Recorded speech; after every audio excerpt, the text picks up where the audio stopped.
हमारा गांव में माओवादी भी आती है, वो हमारा गांव में नाचती है, घूमती है, सब मीटिंग करती है।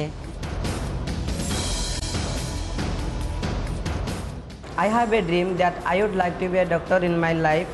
If when I become a doctor, then I will help for people, and I want to service for our society.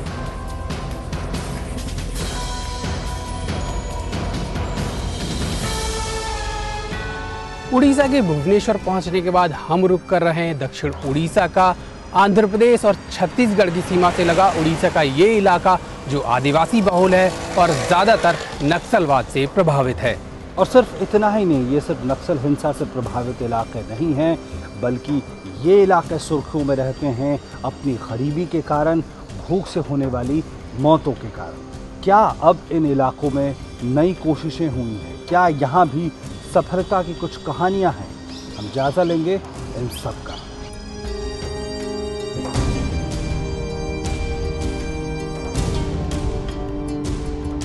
Bhubaneswar से सड़क के रास्ते घंटों के सफर के बाद हम कालाहांडी जिले में पहुंचे तो पता चला कि लांजीगढ़ ब्लॉक की मुख्य सड़क से जीरा गांव के लिए हमें जंगलों में जाना होगा, जहां हमारा MUV यानी 4 चक्कों वाली गाड़ी नहीं जा पाएगी।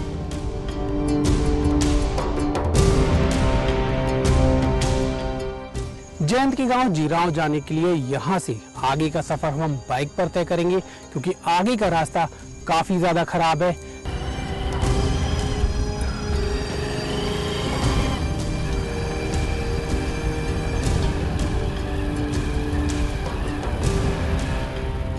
कैमरा लेकर इन बाइकों पर चलना आसान नहीं था। बीच में एक नाला भी मिला, उसे भी बाइक से ही पार करना था। शुक्र था कि इस नाले में नवंबर के इस महीने में पानी काफी कम था।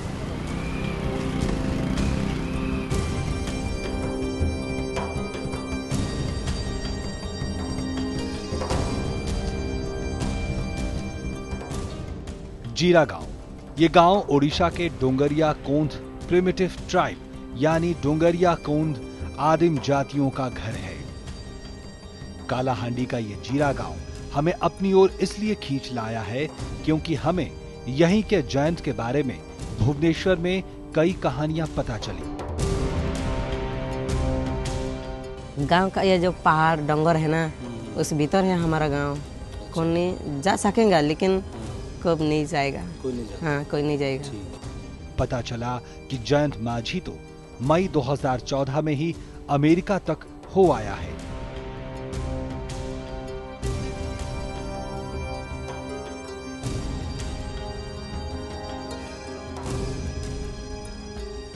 गया था अमेरिका में English success micro scholarship programme. It is centre we went to America by the English Success Micro Scholarship Program for US Culture Immersion Program.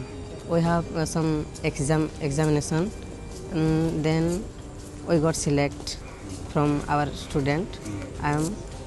Then I went to America.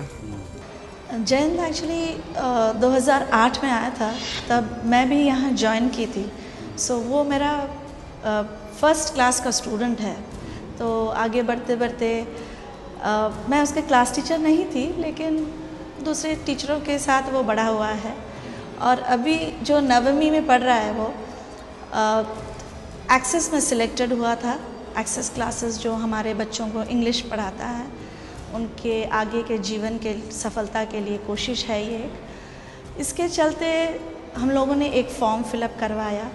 उसके बाद ये एम्बेसी ने select किया हुआ है उसको, and he was fortunate कि वो अमेरिका जाके आया। ये बच्चों हम लोग एक्चुअली भी एक टेस्ट लेते हैं उनके इंग्लिश कैपेसिटी का। उसके चलते सिलेक्शन हुआ है जब वो 8th क्लास में पढ़ता था। और सिलेक्शन के बाद हम लोग का क्लासेस शुरू हुआ। ये एक्टिविटी बेस्ड क्लासेस है जो कि शाम के वक्त स्कूल ख़त्म होने के बाद 5:30 से 7 बजे तक चलता है। जयंत भुवनेश्वर तक पहुंच चुका है और Kalinga institute of social sciences तक पहुंच गया है। लेकिन सच तो ये भी है कि काला हांडी के कई जयंत शायद अभी भी किसी फकीर मांझी का इंतजार कर रहे होंगे।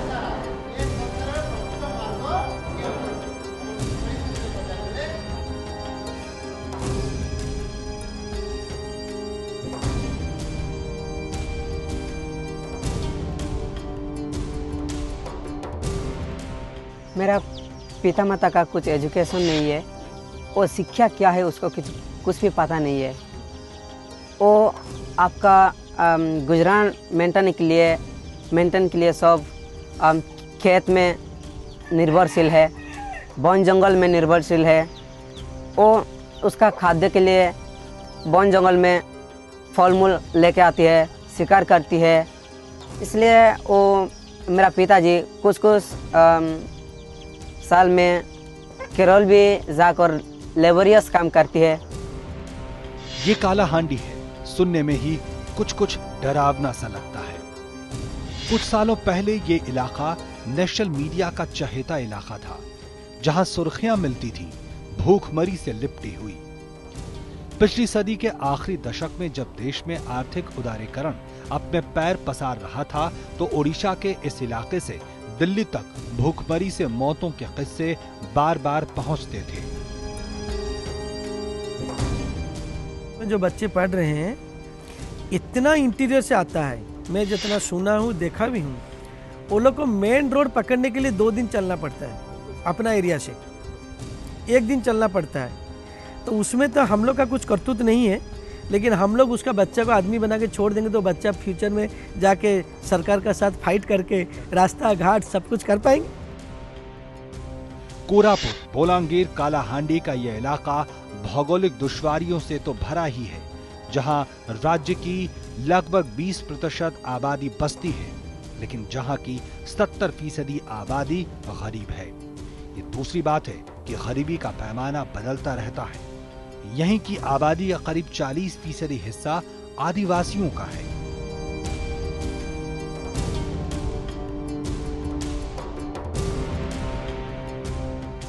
मैं जब एरिया घूमता था, जब मैंने इंजीनियरिंग कंप्लीट किया आके यहाँ पे कुछ हमारे आदिवासी लोग जो हैं, जो पढ़ाई के मामले में इतने पीछे हैं, मैं चाहता था कि सभी आदिवासियों को शिक्षा मिलनी चाहिए, उनका वो अधिकार है। इसीलिए जब छोटे छोटे लड़के वहाँ पे पढ़ना चाहते थे, उनके माँ बाप के पास तो कुछ पैसा भी नहीं था, एजुकेशन की फैसिलिटीज यहाँ पे कुछ भी नहीं है। कालाहांडी के जीरा गांव में ही जयंत के लिए ये सफर आसान नहीं था।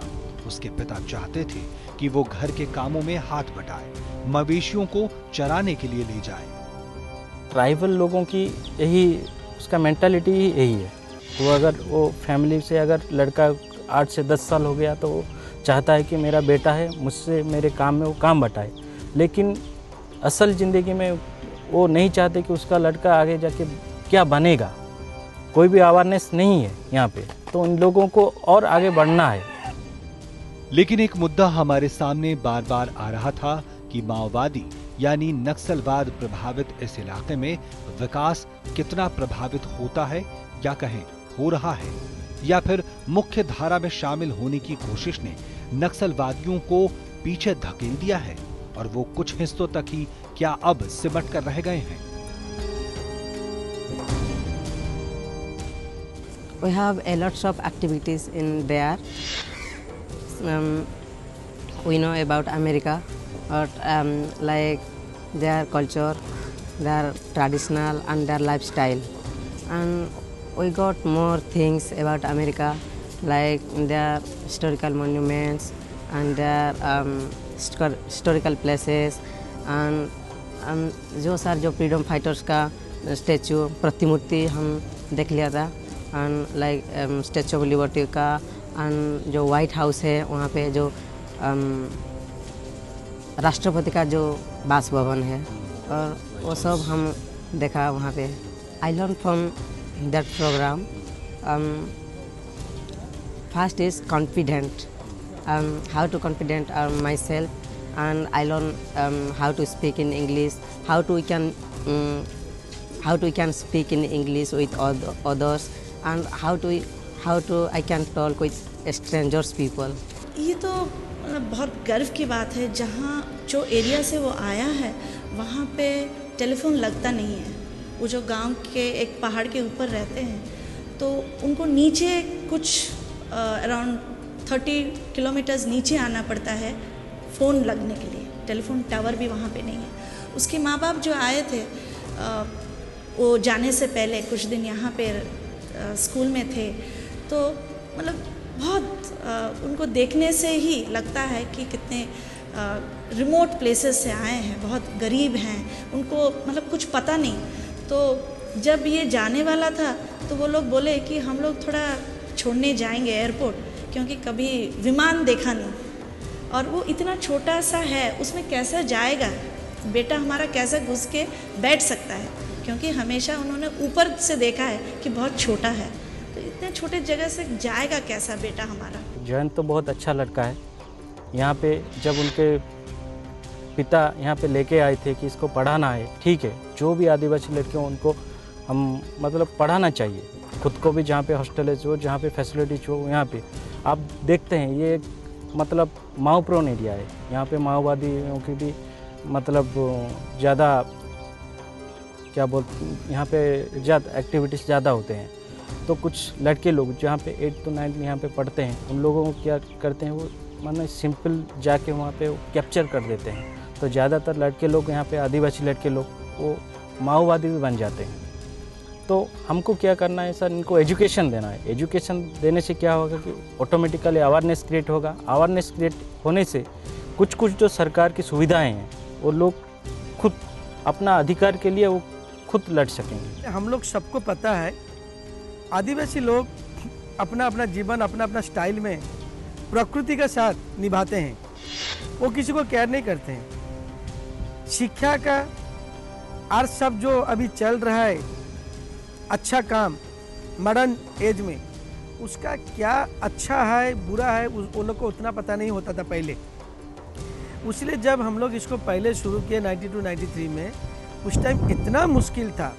वो लोग को उड़ीसा का जो इंटीरियर एरिया है, जंगल एरिया है, सबसे गरीब एरिया है, माओइस्ट एरिया है, नक्सलेट एरिया है, वहाँ से वो लोग को समझा के लाना।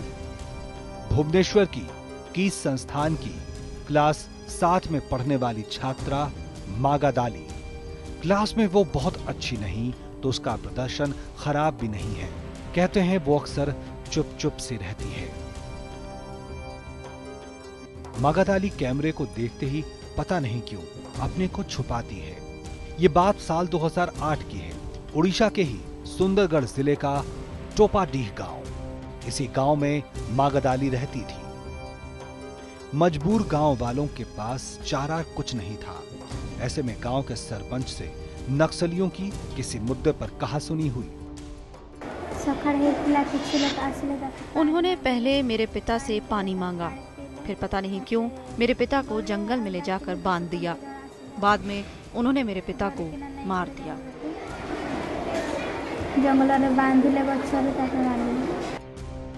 नतीजा, मागादाली के इस सरपंच पिता मारे गए। कुछ कहते हैं कि मागादाली के इस चुप्पी के पीछे एक अनजाना डर ही तो नहीं है। कालाहांडी के रास्तों से गुजरते हुए बार बार ये सवाल कौंधा कि इस इलाके से अब भूखमरी की खबरें नहीं आती। चाहे सस्ते अनाज की योजना हो या नक्सली इलाके के लिए केंद्र की एकीकृत विकास योजनाएं, सरकार की कई योजनाएं पहुंची हैं तो कईयों का इंतजार है। साक्षरता दर कालाहांडी में लगातार बढ़ी है और अब साक्षरता दर 60% तक पहुंचती दिखाई देती है।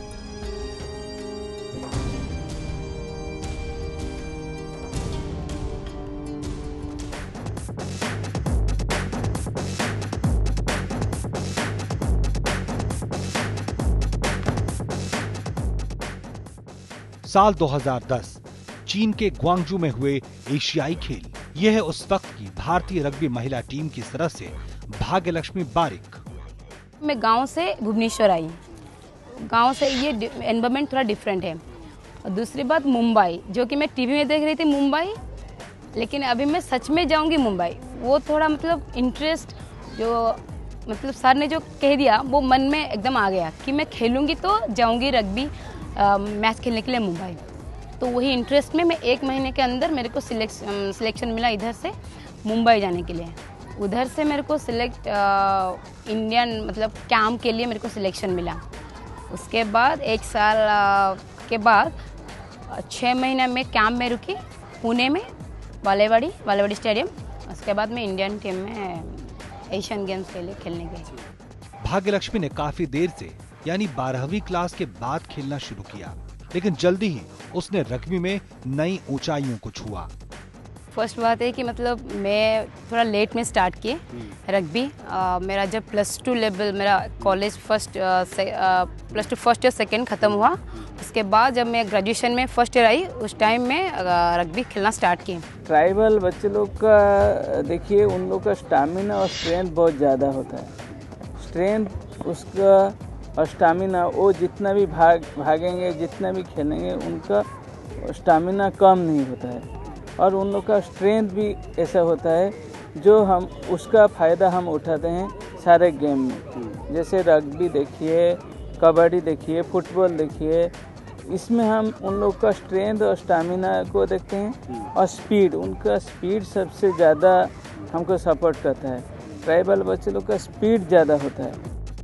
ग्वांगझाओ में भारतीय टीम सिर्फ 1 मैच दक्षिण कोरिया के खिलाफ ही जीत पाई, लेकिन ओडिशा के आदिवासी इलाकों से निकली भाग्यलक्ष्मी और उसका भारत का प्रतिनिधित्व करना एक बड़ी जीत थी। जब मैं छोटी थी तब हम दिया जला के पढ़ाई करते। जब मैं ट्यूशन जा रही थी घर में, गांव में मेरा जो बड़ा दीदी है वो सबको ट्यूशन कर रही थी, तब हम दिया जला के पढ़ाई कर रहे थे। लेकिन अभी थोड़ा डेवलप हुआ है, घर में गांव में किसी किसी घर में लाइट है अभी, लेकिन सबका घर में नहीं है। भाग्यलक्ष्मी बारिक वो बहुत अच्छी खिलाड़ी है। वो जब ट्रेनिंग लिया तो उसका टेक्निक देख के हमको समझ में आ गया था वो इंटरनेशनल लेवल तक जाएगा। फिर वो उसके ऊपर हम ज़्यादा फोकस किए, इसलिए वो अभी जो 2010 में जो एशियन गेम हुआ था चाइना में, उसमें वो इंडिया को रिप्रेजेंट किया और बहुत अच्छा इंडियन वोमेन टीम बहुत अच्छा वहाँ पर परफॉर्मेंस दिया। लेकिन वो टीम गेम है इसलिए वहाँ पर मेडल मिला नहीं। लेकिन हमारा लड़की जो भाग्यलक्ष्मी बारिक को एशियन में इंडिया को रिप्रेजेंट किया, वो कीस के लिए बहुत बड़ी बात है। आज भाग्यलक्ष्मी भुवनेश्वर में आदिवासियों के लिए मुफ्त में शिक्षा देने वाले संस्थान कीस में पढ़ रही है, लेकिन यहाँ तक भी पहुँचने के लिए उसे कम संघर्ष नहीं करना पड़ा। मेरा मन था मैं साइंस करूँगी, लेकिन पापा ने कहा नहीं मैं पढ़ाई नहीं, तुमको मतलब तुम्हें आर्ट्स पढ़ना है, मैं तुम्हें पढ़ा नहीं सकती हूँ। और हम 4 भाई बहन हैं, इसीलिए मैं सेकंड में हूँ, दीदी और मैं हूँ। उसके बाद 2 भाई हैं, तो दीदी ने आर्ट्स पढ़ाई करी थी वो, तो पापा ने मुझे कहा कि तुम भी आर्ट्स पढ़ाई करो। तो मैंने कहा नहीं मुझे साइंस पढ़ाई करना है। तो मैंने जिद्दी किया था उस टाइम, बहुत मेहनत करके उनके मम्मी पापा 10th तक उनको पढ़ाएंगे गांव में। उसके बाद जब कॉलेज लेवल में आएंगे वो बाहर नहीं छोड़ते हैं, गांव से थोड़ा दूर है मतलब कॉलेज, तो लड़का लोग जाते हैं, लेकिन लड़के लोग अभी भी इतना नहीं जा रहे हैं। लेकिन अब भाग्यलक्ष्मी की सफलता ने उसे अपने गांव जो कटक में ही है उसका हीरो बना दिया है।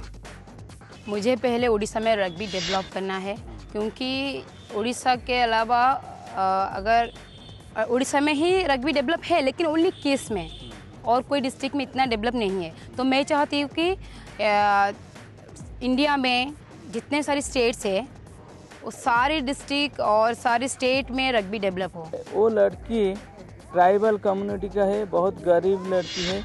वो यहाँ के आके +2 साइंस किया, प्लस इसके बाद कीट यूनिवर्सिटी में MCA किया। इसके साथ साथ रग्बी खेला, इंटरनेशनल लेवल में जाके एशियन चैम्पियनशिप में, एशियन गेम में चाइना में पार्टिसिपेट करके आया। इसके साथ साथ बहुत सारे वो 3-4 टाइम्स इंडिया को रिप्रेजेंट किया। ये कोई छोटा बात नहीं, ये एक सपना जैसा है उन लोग के लिए। कालाहांडी में घूमते हुए हमें लांजीगढ़ में नियामगिरी पहाड़ों की तराई में चल रहे एक स्कूल के बारे में पता चला। KKDA यानी कुटिया कोंड डेवलपमेंट एजेंसी। उड़ीसा एक ट्राइबल स्टेट है जहाँ की ज़्यादातर से ट्राइबल पूरा इंडिया से ज़्यादा यहाँ ही ट्राइबल मिलते हैं, और उनमें से है हमारा जो प्रिमिटिव ट्राइब्स है, जो 13 प्रिमिटिव ट्राइब्स है, उनका डेवलपमेंट के लिए, उनका होलिस्टिक डेवलपमेंट के लिए, education, infrastructure and agriculture, horticulture development के लिए गवर्नमेंट ने शुरू किया जो प्रिमिटिव ट्राइबल प्रोग्राम, उसमें से ये कुटिया कोंड एजेंसी भी आता है।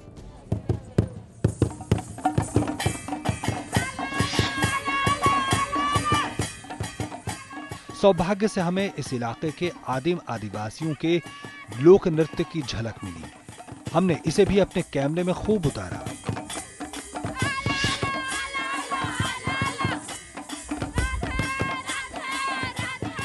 मोहक संगीत और गीतों के बोल न समझ आने के बाद भी वो आत्मा तक उतर रहा था। डांस करती ये बच्चियां और कोई नहीं, कालाहांडी के अलग अलग ब्लॉकों से हैं, जो KKDA यानी कुटिया कोंड डेवलपमेंट एजेंसी द्वारा चलाए जा रहे आवासीय परिसर में पढ़ाई करती हैं। जो ट्राइबल्स हैं, ट्राइबल में से ये जो कुटिया कोंड है, जो प्रिमिटिव ट्राइब्स है, वो लोग बहुत लिटरेसी उनका कम है, और उनके जो एरिया में इंफ्रास्ट्रक्चर नहीं है, एजुकेशन नहीं था, स्कूल वगैरह कुछ नहीं था, तो इसीलिए उनको प्रायोरिटी दिया गया कि जो वो कभी कैसे मेन स्ट्रीम में आए, इसलिए वहाँ भी एजुकेशन जो कम्प्लेक्स हो गया, अभी गर्ल्स एजुकेशन कम्प्लेक्स शुरू हुआ, क्योंकि जो ट्राइबल्स हैं उड़ीसा के, उनमें से जो प्रिमिटिव ट्राइब्स हैं उनका जो वुमेन लिटरेसी रेट बहुत कम था, इसलिए हमारा यहाँ 2008 से शुरू हुआ ये गर्ल्स एजुकेशन कम्प्लेक्स। तो यहाँ तो पूरा हर चीज़ उनको दिया जाता है, उनको स्पोर्ट्स के लिए, स्पोर्ट्स डेवलपमेंट के लिए, एजुकेशन के लिए, और बुक्स वगैरह सब कुछ यहाँ मुफ्त में दिया जाता है, और उनको स्टाइपेंड भी मिलता है हर महीना 100 रुपया, तो ट्यूशन के लिए सब कुछ मिलता है यहाँ। The department has 1658 schools of different categories under the administrative control of the department. There are 13 Ecologia model residential schools which have been set up with the initiative of Government of India.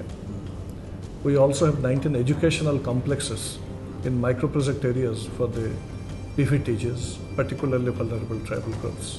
जितना ITDA इलाका है जहाँ tribal dominance है उसको priority दिया जाए, hostel बनाने के लिए, इनका सैनिटेशन के लिए, इनका सेफ्टी के लिए, और उनको पढ़ाई के लिए भी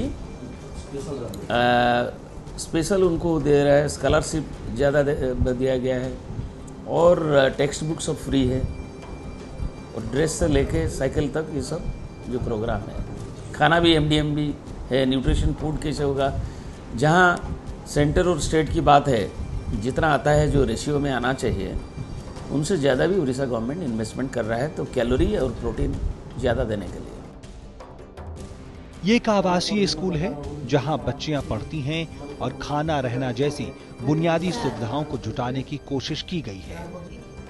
हमें यहाँ एक कंप्यूटर लैब भी दिखा, हालांकि अभी बच्चियां यहाँ बुनियादी चीजें ही सीख पाई हैं। प्रियंका, कैसा तुम्हारा गांव था?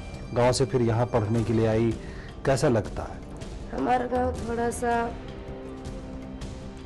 शिक्षित गांव है, और हम वहाँ पढ़ नहीं पाए इसलिए कि हम गरीब हैं और हमारा घर भी छोटा, इसलिए यहाँ पढ़ने आए हैं। तो यहाँ क्या क्या फैसिलिटी मिलती है, क्या क्या सुविधा? यहाँ तो बहुत फैसिलिटी मिलती है, घर में जो हम पढ़ नहीं पा रही थी वो सब यहाँ पाते हैं। जैसे क्या क्या यहाँ मिलता है? यहाँ तो पुस्तक भी मिलते हैं, और रोशनी मिलती है, और पानी मिलती है, सब कुछ मिलती है। ठीक है, ठीक है। क्या तुमको क्या सबसे ज्यादा पढ़ने में अच्छा लगता है? मुझे साइंस पढ़ने में अच्छा लगता है। दिल्ली तक जो खबरें पहुंचती है कालाहांडी या उड़ीसा के उन इलाकों से जहां पे नक्सलवाद एक समय हावी था, अब वहां से न सिर्फ नक्सलवाद साफ हो रहा है बल्कि शिक्षा की एक नई रोशनी भी अब यहाँ पे अपने पांव पसारने लगी है। इस कंप्यूटर लैब में बैठ के कालाहांडी के इस इलाके में कुछ ऐसा ही एहसास होता है कि शायद एक नई शुरुआत हुई है, ये इलाका कम से कम और कुछ लड़कियां कम से कम आगे बढ़ी हैं। ज्यादातर लोग और केकेटीए से जुड़े लोग भी मानते हैं कि एजेंसी के गांव में पिछले 30 सालों में काफी विकास हुआ है, लोग जागरूक हुए हैं, लेकिन अब इसका दायरा कालाहांडी के दूर दराज के इलाकों में भी होना चाहिए। यहाँ तो जहाँ हमारे जो 16 गांव है वहाँ कुछ नहीं प्रॉब्लम नहीं है, मगर यहाँ से 5-10 किलोमीटर से अंदर है एक तो पंचायत है, उस तरफ से वो लेफ्ट विंग अफेक्टेड एरिया है, वो सिक्योरिटी वगैरह तो उनका छानबीन करते रहते हैं, मगर हमारे गांव में ऐसा कुछ प्रॉब्लम नहीं है, अभी तक तो कुछ नहीं हुआ है। भारत में अभी पिछड़े लोग का अंदर एक रिवोल्यूशन क्रिएट हो गया है। पर्टिकुलरली उड़ीसा में मैं देखा हूँ, हर गांव में हर बच्चा का अंदर प्रेरणा जागृत हुआ है, जे हम लोग पढ़ाई करेंगे, आदमी बनेंगे, समाज के लिए कुछ करेंगे। सपोज एक गांव का एक बच्चा किस में पढ़ रहा है, वो जब गांव के लौट के जा रहा है सक्सेसफुल होके, वो गांव का जितना आदमी है उसमें मोटिवेट होते हैं, प्रेरणा मिलता है। If you look 1961 census and you see the 2011 census, you'll find a sea change in enhancement of literacy rate amongst the tribals. You'll see in 1961, which captured the scheduled tribe data for the first time, the literacy rate was less than 20%. In Odisha? In Odisha. And there were many, many tribal communities amongst whom the literacy rate was less than 5%. But you see, in 2011, because of this concerted effort by the state government, you find the literacy rate to have crossed 50%. And women literacy, which was very, very low, has now also come up, which is around 40%. Things are improving, but it is taking a lot of time to improve and to keep pace with the literacy rate of the general caste population.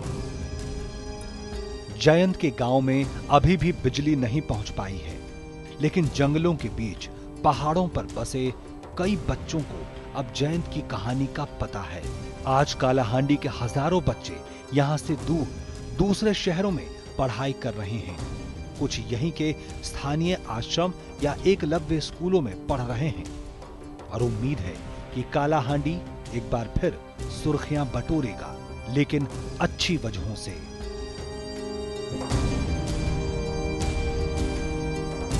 Kalahandi के बाद अब हम बढ़ रहे हैं उड़ीसा के और दक्षिणी हिस्सों की ओर, रायगढ़ और कोरापुट की ओर।